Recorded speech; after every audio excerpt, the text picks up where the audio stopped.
So first and foremost, I know I'm kind of preaching to the choir here, but everybody should be in this organization. I think every junior and senior in the College of Business needs to be in this program. It's so beneficial, and it's free. I was talking to Brianna earlier, and she put it in words I didn't even think of, but it's definitely a priceless experience. You can't put a price on having a mentor. This is my second year being in it, and I've gained so much knowledge and experience, and it's just been overall fantastic. I've really enjoyed it. And she talked about how I got to go into Cox Communications and kind of learn about how they collect their quantitative data, which when I talked to the sales rep afterwards, who focuses mostly on being face-to-face with people, doesn't do the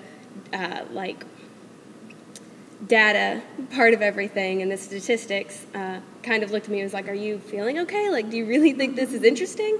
But I spent a half day going over it, and it was interesting. I loved it. And I'm marketing and sales management. I'm not an MIS major. I don't do IT. I don't get excited about databases.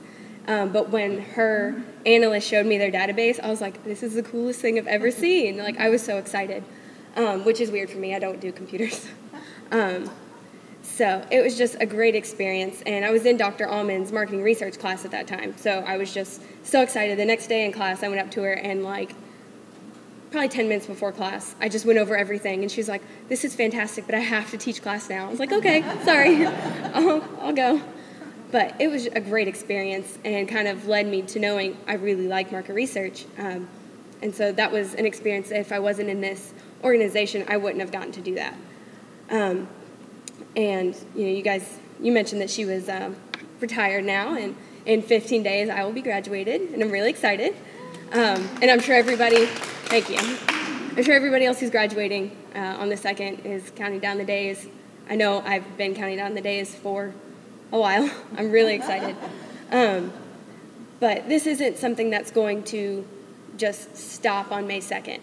We're both at a crossroads right now. I'm going from being a full-time student and been a student since I was 5, so it's been almost 20 years. She was working for, a little more than 20 years, and we're going into something completely new. I'm going from being a student, reading textbooks and taking tests and listening to a professor and lecture to being an employee and working full-time, being in the workforce, and that's kind of scary. And you're going from being in the workforce to being a full-time mom, wife, grandmother. And it's a big step for both of us. And I know that because of this organization, this is a connection we're going to keep past graduation, past retirement. We've already talked about working with United Way, Mana Food Banks to kind of do some marketing and PR work for them. So this has just been an experience that is fantastic. And I wouldn't have gotten to do any of this had I not been in this organization. So thank you. And thank you, Sherry, for doing everything you do. I can't imagine all of the things you juggle, and making it all work so well is fantastic. So thank you.